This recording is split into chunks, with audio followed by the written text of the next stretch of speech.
Bismillah, video ini saya rekam tanpa skrip, semuanya ada di kepala saya karena memang sesekali pengen bikin video, kalau bisa nggak banyak b-roll, nggak banyak naskah, bener-bener ngomongin atau nyeritain aja sebuah smartphone yang saya pakai terus ya. Ya, saya berat banget buat menjualnya kembali, jadi kita akan bahas dan mungkin banyakkan pamer hasil kamera dari Vivo X200 Pro. Sekarang saya pindah ke kamera belakangnya. Kalau tadi pakai kamera depan, silahkan bandingkan ya hasilnya. Yang jelas untuk audio, saya belum pastikan mau pakai dari smartphone-nya langsung atau pakai dari mikrofon wireless lavalier, wireless mic system ya, dari Holyland ini yang saya sambungkan ke voice recorder di sana. Tapi yang jelas, kalau ditanya alasan saya nggak jual lagi Vivo X200 Pro, tetap ya, kamera telenya bagus banget, apalagi di mode stage-nya ini. Saya sudah melalui banyak event menggunakan smartphone ini, mulai dari pentas anak di sebuah gedung pertunjukan. Jadi lightingnya lighting panggung, lighting pentas banget. Hasilnya tuh kayak pakai nge-cheat gitu ya, kayak pakai kamera yang gimana? Saya dari jauh tapi bisa dapetin rekaman video yang hasilnya cukup tajam, yang enggak burem, enggak noisy, kemudian juga hasilnya tuh kalau dibandingkan dengan iPhone sekalipun jauh lah ya. Walaupun memang perekaman video maksimal di Full HD di stage mode ini. Kemudian udah dipakai juga di kawinan outdoor, hasilnya tuh kayak video profesional banget.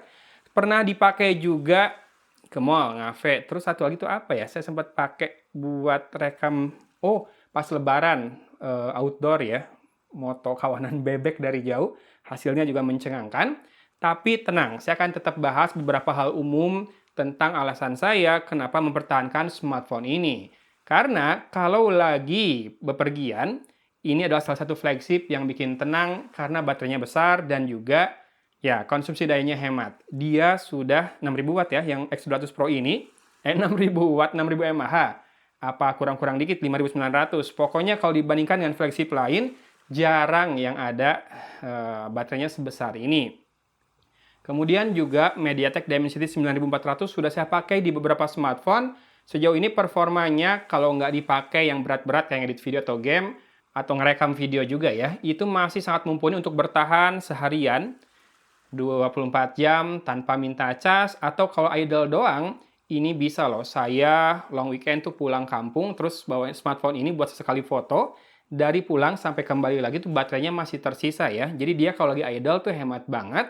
Kemudian juga alasan lainnya kenapa ya? Karena kalau ngelihat si frame kameranya itu intimidating banget. Jadi kayak, wow, ini benar-benar kamera atau smartphone yang kameranya bagus ya, karena besar banget. Kalau dilihat lagi lebih seksama, itu lensa telenya yang periskop itu kelihatan banget besar ya. Coba kamu bandingkan dengan smartphone-smartphone lain, kayak misalkan saya pernah pegang juga Oppo Find X8 Pro, rada ketinggalan dibanding smartphone ini untuk masalah kameranya. Tapi bukan berarti smartphone ini juga nggak ada kekurangan ya. Kalau masalah user experience harus saya akui masih di bawahan UI, masih di bawah juga ColorOS-nya dari Oppo atau Realme atau OnePlus. Ya, Vivo ini sebetulnya udah di jalan yang benar ya ketika meninggalkan desain PhantasOS yang ke iPhone-iPhonean dulu. Ini sudah mendekati stok Android dari sejak X50 ya, X50 dulu. Cuma ya kerasanya secara penggunaan tuh kayak nggak ada yang istimewa gitu ya. Kayak kurang fitur-fitur termasuk fitur keamanan kayak parallel space atau second space atau secure folder kalau di Samsung, di Vivo belum ada. Di iManager memang ada buat isolate aplikasi, tapi itu prinsipnya beda. Dia malah buat isolate aplikasi yang dianggap berbahaya ya, bukan buat ngamanin aplikasi-aplikasi penting yang biasa kita pakai atau akun penting yang biasa kita pakai. Itu jadi salah satu alasan kenapa saya belum bisa menjadikannya satu-satunya dari driver dan masih login akun Google yang saya pakai buat YouTube ini, akun-akun perbankan dan keuangan di satu smartphone yang ada di belakang saya. Tapi kalau masalah kamera, ini udah nggak kepake banget asli ya, kecuali kalau buat foto keluarga, foto paket, foto bukti pengiriman, dan lain-lain. Saya nggak masalah pakai itu, tapi kalau mau mengabadikan momen dengan kualitas kamera yang sinematis, udah deh, saya pakainya Vivo X200 Pro aja.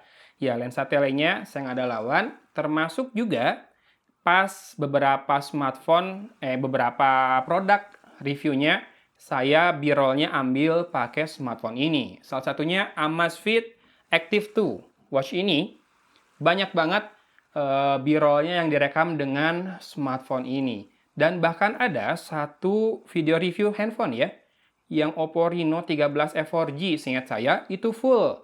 B-roll-nya dipakai dengan direkam, maksudnya pakai smartphone Vivo X200 Pro aja kameranya.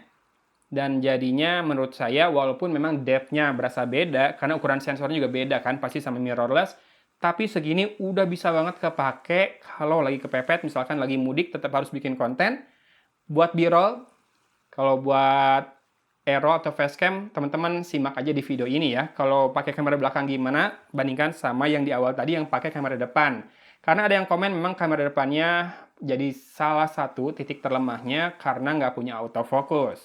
Selain itu mah lengkap banget, wireless charging ada, apalagi ketahanan jatuh, ketahanan air ada semua, termasuk kalau kamu mau cari aksesorisnya, saya beli 2 casing, yang satu yang murah, yang 90 ribuan, ada MagSafe-nya juga, kalau buat nempelin di powerbank udah cukup banget, tapi kalau buat nempelin di neckband, neck holder gitu ya, buat syuting kayak waktu buat jam tangan ini, nggak bisa pakai casing yang ini karena kan si teksturnya tuh nggak rata, rada bergerigi gitu.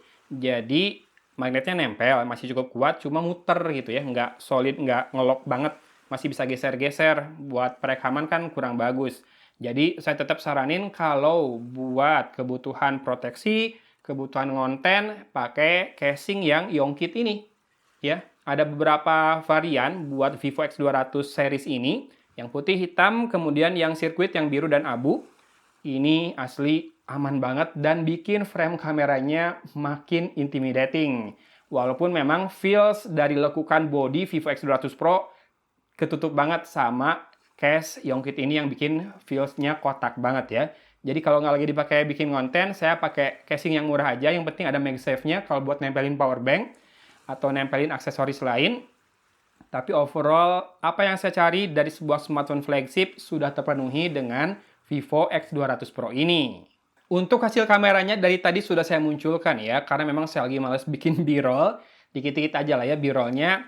Tapi sekali lagi, teman-teman bisa manfaatin beberapa mode di smartphone ini untuk menghasilkan foto yang sinematik, yang dramatis kayak gini. Pertama ada humanistic portrait, satu mode terpisah khusus. Yang pertama saya coba di X200 Pro Mini lalu, di sini juga ada. Kayaknya X100 series juga pada dapat update ini ya di kameranya. Hasilnya bisa disimak sebagus apa ketika dipakai moto kucing. Saya tahu teman-teman yang lain juga banyak yang moto binatang pakai smartphone ini dan hasilnya memang kece banget. Saya ngurang-ngurangin atau jarang mungkin ya foto orang buat di-upload. Jadi silahkan teman-teman simak hasil humanistic portrait-nya selain buat manusia. Kemudian ada mode stage yang bisa diandalin banget buat foto dari jarak jauh. Ya, walaupun di zoom 10 dan 20 kali udah mulai kelihatan ya detailnya, udah ada interpolasi lah atau penyusupan fitur AI di situ untuk generate detailnya. Tapi segitu keren banget hasilnya dan bikin saya bisa leluasa mengambil gambar tanpa harus desak-desakan dengan fotografer resmi pas wedding ya, fotografer dari WO-nya. Saya dari jauh aja lah mengalah, tapi hasilnya masih bisa keren kayak gini. Kalau soal kamera, udah saya nggak bisa ngandelin lagi iPhone sejak punya smartphone ini. Ya, jadi itu alasannya nggak bisa dijual lagi, atau saya nggak mau jual lagi. Belum nemu yang telenya sebagus ini.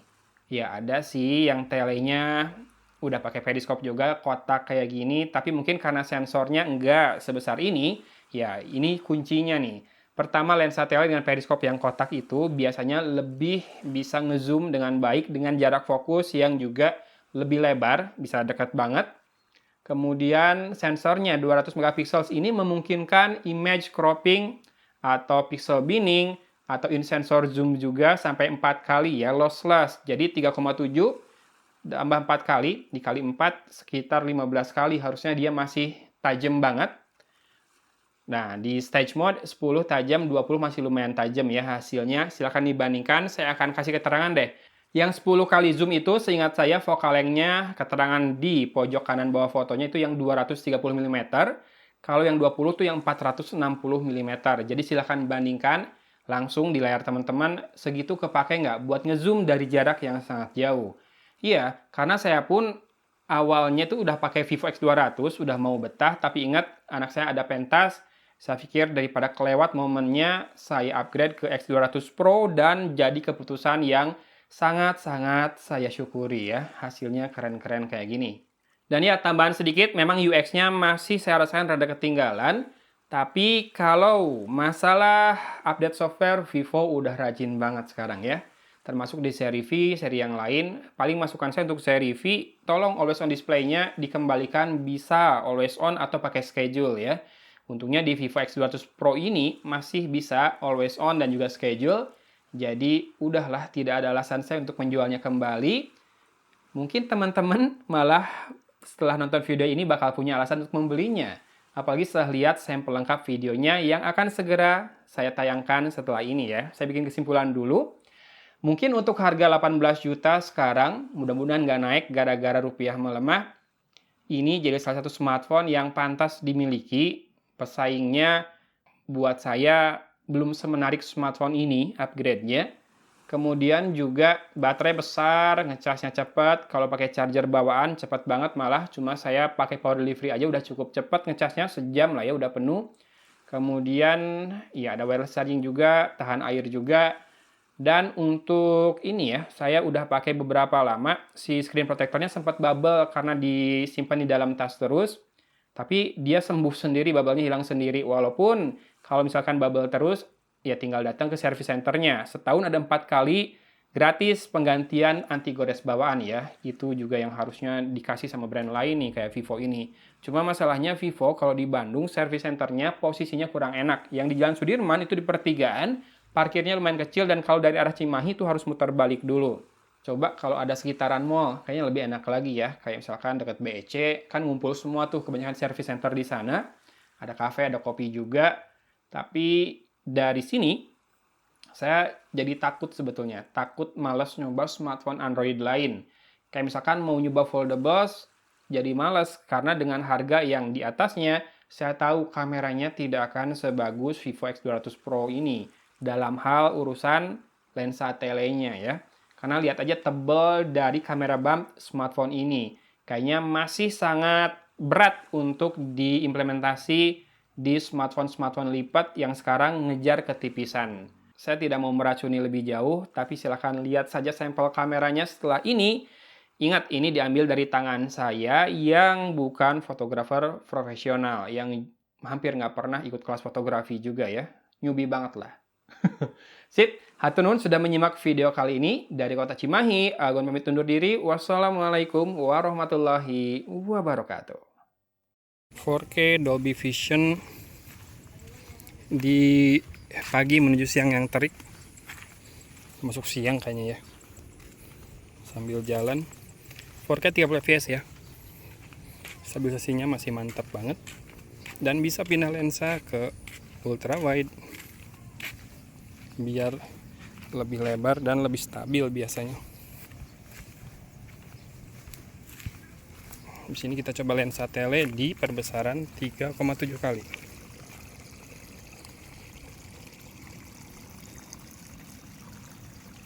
Sambil jalan juga boleh.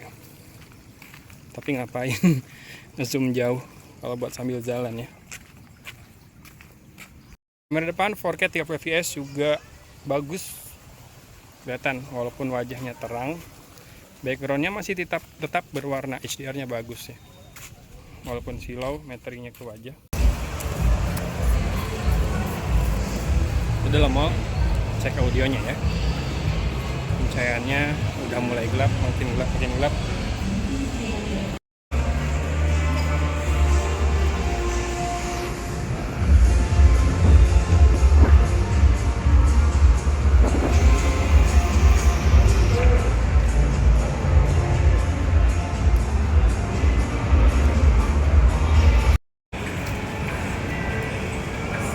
Dapat apa?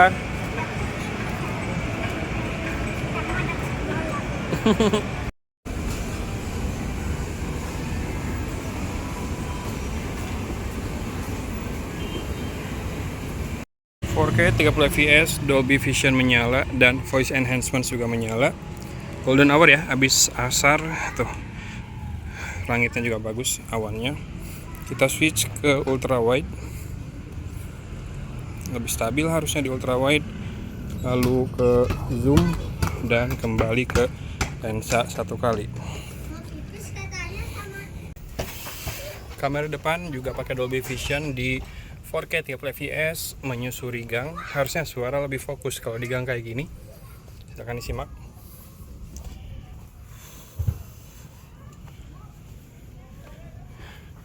Sambil jalan lumayan cepet ya ini ya, jadi silahkan disimak segini stabil atau enggak.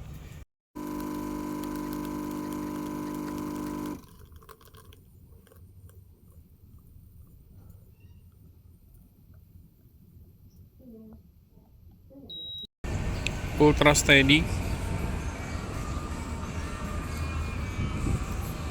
Satu tangan.